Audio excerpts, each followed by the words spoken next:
Hey, we're back. We're back with another incredibly powerful and anointed Year 2 student of the Backlund Leadership Academy. Today, we're going to be talking about the pillar of transformational beliefs. If you've been watching the series, we've talked about the pillar of leading yourself, the pillar of intentionality, and today we're going to be talking about the pillar of transformational beliefs. Our wonderful Linda here has chosen this pillar as her pillar of focus for her second year. But before we get to that, Linda, why don't you introduce yourself and tell us about yourself?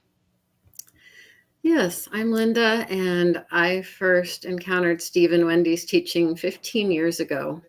And I just have to say, they've been incredibly instrumental in shaping my walk with the Lord and my understanding of the practicals of our faith for most of that time. Really made a huge impact in my life. Tell us a little bit about what you do on a daily basis. Well, I have the wonderful privilege of not only being a student in Steve's academy, but also working with another ministry school and their students. So that's my joy to get to walk alongside others as we pursue growing in the Lord. And then in order to pay the bills, I am an accountant, do taxes and bookkeeping and QuickBooks things. Oh, wonderful. Very different world. I'm looking forward to hearing how your transformational beliefs have impacted both sides of your world. Tell us a little bit about how you first met Steve and Wendy. What was that first encounter like? It was amazing. We decided to visit a little church I had only attended once in our small town, and Steve and Wendy were there doing one of their conferences. And so we got to hear them that morning and that evening. And it was one of those moments in life that is just, it's fixed in my memory. I can remember the things they said that changed me from that moment forward. I still remember the words. I still remember the sense of the impact that it was having, even in real time. And it was just incredible. So when you learned of Backlund Leadership Academy, was it a no-brainer, or was it like the Lord was like, Linda, I really would like you to do this? Tell us about how that became something you wanted to do. Oh, yes. As soon as I heard about it, I just knew it would be an incredible opportunity to grow and to some extent, be mentored by their wisdom, these teachings that had already made such a difference in my life, but that I needed to go much deeper into. I was going to ask you about that, being that you've really been following them for so long. Have you found your involvement with the Backlund Leadership Academy just so much more deeper? Do you feel that, you know, even though you followed their ministry, actually being a student in the academy has, benefited you greatly? Without question, it's been one of the best choices I've ever made, because even though they're incredibly good at sharing a lot of truth in a very short amount of time, just being able to be exposed to these truths over and over and integrate them, it has been a beautiful journey, and just really like a full circle from that day 15 years ago when I first met them to really have this opportunity. Oh, I love that. And we always joke that once a Hope Igniter, we're always with the family. We run with them for life, right? Absolutely. A lifetime. Um, so Linda, tell us a little bit more about this pillar of transformational beliefs. Well, one thing that happened in that first day of hearing them is that some of my beliefs were challenged, and I didn't necessarily know that I had mistaken beliefs. But Steve said, for example, you're not who your past says you are who God says you are. And inside, I said to myself, I did not know that. I thought I was who my past told me. I thought I was shy. I thought I was not good at this or that. I thought I had all of these issues, and that isn't what God says about me. I need to do some exploring and find out what He has to say, because it sounds like good news. I know, I love it when Steve says when he realized he's got great theology but bad beliefs, right? And I think sometimes we get blinded by theology, thinking we believe something, but then realizing, oh, I'm not sure I actually believe the theology that I think. Do you have an example of that? That maybe? Yeah, that's exactly what happened to me. I had spent most of my life as I got older exploring and determining whether I believed the things that my church believed. But I knew there was still a mismatch because I wasn't walking in the things God promises us, in peace and in hope and in what I read in his word. My life didn't line up entirely with that, and my emotions certainly didn't line up with it. Did you get a chance to read Victorious Emotions by Wendy? I have read it now, and it makes so much sense to me. But back then, I just thought my emotions were part of what was true. And I had no idea how much my internal misalignments, were affecting and causing that roller coaster of emotions. Yeah. Could you talk a little bit about how this pillar, transformational beliefs, has been part of your daily life, whether it's your coaching or even in your accounting world or your ministry world? How have you found this pillar, to work out in different areas? I may not always be consciously focused on it, but having actual confidence in God, in something that he has said, in something he's told us about ourselves or about how life on this earth works. It allows me to come at whatever the particular circumstance or question or coaching situation from a place of confidence in him. And people pick up on that in ways that maybe aren't describable in words, but I believe I'm able to bring to them a hope that confidence in him is possible, that he's trustworthy, that he's good, because I am living from a place of absolute confidence in his goodness. Oh, yeah, that's so good. Linda, do you have a testimony breakthrough where, you went after a belief and then had it manifest in your life once that belief was foundational? I did. I had heard a lot around the same time that I met Steve and Wendy about how much God loves us individually. I just thought maybe he loved the whole world, and I was like a third cousin twice removed. I was really actively going after that for a second time, and feeling like maybe I'd already made enough progress that there wasn't a lot more to discover, which there's always more to discover of God's goodness. And there was just this moment when the realization broke through to me that my whole life I'd been asking God what he wanted me to do for him in return for all the blessings he's poured out to us. And it was like he was telling me, your whole life you've been asking the wrong question. All I ever wanted was you. I love you. Wow. And it was a moment in time, but it was a deep realization that I didn't actually believe he loves me. He does love me.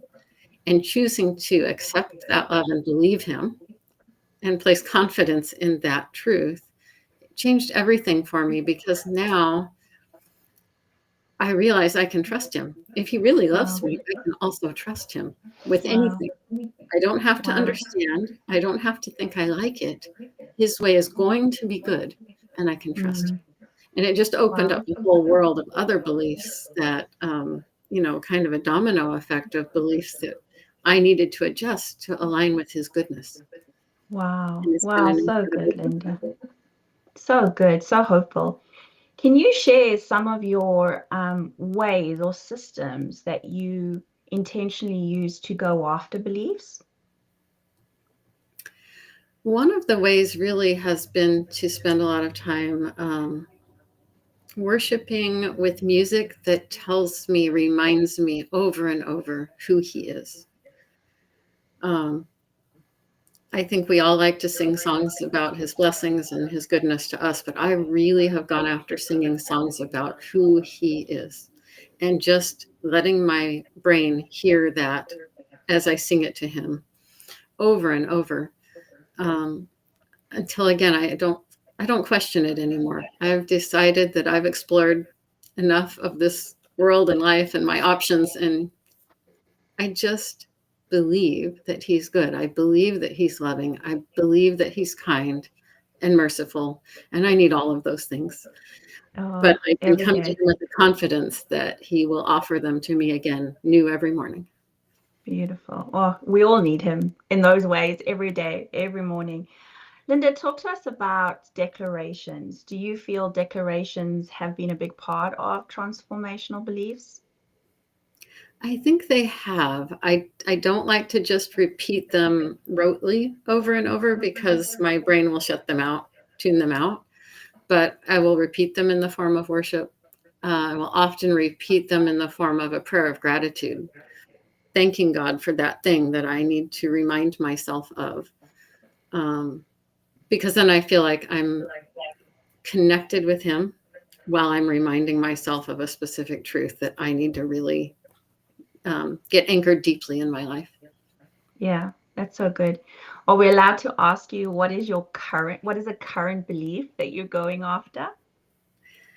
I am going after His provision, the sense that I still may have that I'm not worthy of his help in that area, that I kind of have to do that by myself. And it's amazing that I can believe all of these other things, but still need to figure out where that root lie is that makes me think my Father won't completely provide for all of my needs, just like he promised. Yeah. Yeah, that's so good. And like Steve always says, right? Francis Frangipan says if there's an area of your life not glistening with hope, then there is a lie and it's a stronghold. And so when you think of it like that, when you think of like, am I thinking about my finances and provisions as glistening right now? I think we're all a little bit in, well, not all, but I certainly can understand that belief. Sometimes the God loves me, but how does that translate into provision and go after that belief is yeah, it's a good one, a real one. We've got Dawn and Tamara, Laura, Connie, welcome, lovely ladies. If any of you have a question for Linda, please pop it in the chat. And let's see, Linda, if they have some questions for you. While we're waiting for that, I'd love to ask you about your project. Could you tell us a little bit about your year one project? Yes, I've decided to challenge myself in the area of writing. I've sensed some nudges from the Lord in that direction, which I have never really thought of exploring. One of those beliefs about my past that said, because in my past I wasn't a writer, but I believe that our creative Father grants creativity to all of us. And so I'm exploring this new area of creativity and gently in the form of some blog posts that I'm working on. Amazing. Is this the current project? Yes, for this year. Okay. And your year one project? I created a course about God's love because that very short encounter I had with him about it was so deep and impactful. It could have been an all-day thing for all the revelation I got of his goodness. So I just was excited to share some of those insights with my friends who took that course. And how was that experience for you, creating the course and then being able to actually run it with your friends? It was beyond my wildest dreams. I know when I listened to what I said, it wasn't perfectly polished. It wasn't, based on years of experience as a public speaker. And yet, as I just shared from my heart about who God is to me and who he is for all of us in his great love, there was something that happened that was beyond, the surface. And I really believe that those of us who took that journey together all were blessed and touched and learned more about who he is. And it just thrills me that somehow I can be a partner in something like that. Yeah. We just can't get enough of him, right? Focused on Jesus. It's just, we can never have enough. Our tank can never be full enough with Jesus. I love that and his love. Linda, what do you have something that you would like to share with those watching or who will be watching, that you want to encourage them with around transformational beliefs? Well, I just believe that they are the foundation for our life, that it is so important to take time to evaluate our beliefs and evaluate them with the Lord, because He knows deep down in our hearts what needs to shift. And those beliefs color every circumstance we face, every emotion we have, our response, our ability to love the people around us and have grace for them. It's just like, it's the core of everything. Yeah, so good, Linda. Connie Jones, Miss Connie Jones is online. She has asked, Linda, what are some keys to start getting breakthrough and believing truth where we have believed lies for a long time? What are some of those keys? You know, it's just so important to process these things with the Lord, to ask Him to father us, to realize that He is there to help us recognize who He really is, who we really are, how the truths in His Word actually intersect with practical everyday life. And as I started asking Him, I don't know if I prayed Steve's prayer of please show me every lie I'm believing, but as I started Don't pray saying, that. I would like to know if I'm Yeah. founding my life on things that aren't true, that aren't going to last. And being aware of it here and there throughout the day, just continuing that conversation with Him. He began showing me, and it's a journey we are still on. Yes. Yes. So good. So good, Linda. Well, thank you for being with us today and taking the time just to share. Um, I'm not sure if you have any final thoughts around the pillar or the Backlund Leadership Academy before we wish everyone well. Well, just to encourage anyone who's interested to explore the possibility, because this is a great opportunity to build some transformative beliefs into your life firmly, and run with other people who are working together to grow and encourage one another. It's just an incredible environment. Yeah, thank you, Linda. And that's true. Steve always says, when you hang around eagles, you become an eagle, and it's so true. When you put yourself in an environment where others are constantly encouraging you just to go after beliefs, it is an incredible community to be a part of. Well, thank you, Linda. Thank you for your time today. And we just thank you for everyone that has been with us, watching us, listening, and for those that will. We bless you, and we just bless your journey of transformational beliefs. God has got more than we could think or imagine or even know to ask for. So we just bless you with that, and we look forward to seeing you in our next pillar. All right, take care, everyone.